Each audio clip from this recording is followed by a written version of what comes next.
माझ्या राष्ट्रीय अध्यक्षतेबाबतच्या चर्चा माध्यमांनी सुरू केलेल्या आहेत, त्या केवळ माध्यमांमध्येच. उपमुख्यमंत्री देवेंद्र फडणवीस यांचं स्पष्टीकरण. नाव आणि वेश बदलून दिल्लीला गेल्याचे आरोप खोटे, आरोप खरे ठरल्यास राजकारण सोडेन, अन्यथा संसदेमध्ये खोटे आरोप करणाऱ्यांनी राजकीय संन्यास घ्यावा. अजितदादांचं सुप्रिया सुळे यांना आव्हान. अजित पवार जर नाव बदलून प्रवास करू शकतात तर उद्या दहशतवादी सुद्धा असं करू शकतात. वेषांतर करून प्रवास हा राष्ट्रीय सुरक्षेचा मुद्दा, सुप्रिया सुळे यांचं वक्तव्य. उपमुख्यमंत्री अजित पवार नाशिकमध्ये, मात्र दादांच्या दौऱ्यामध्ये भुजबळ अनुपस्थित. भुजबळांना काहीतरी काम असल्यामुळे ते सोबत नाहीत. भुजबळांच्या अनुपस्थितीवर अजित पवार यांचं स्पष्टीकरण.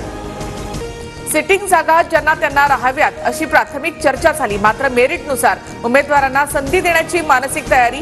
जागा वाटपावर अजित पवार यांची प्रतिक्रिया.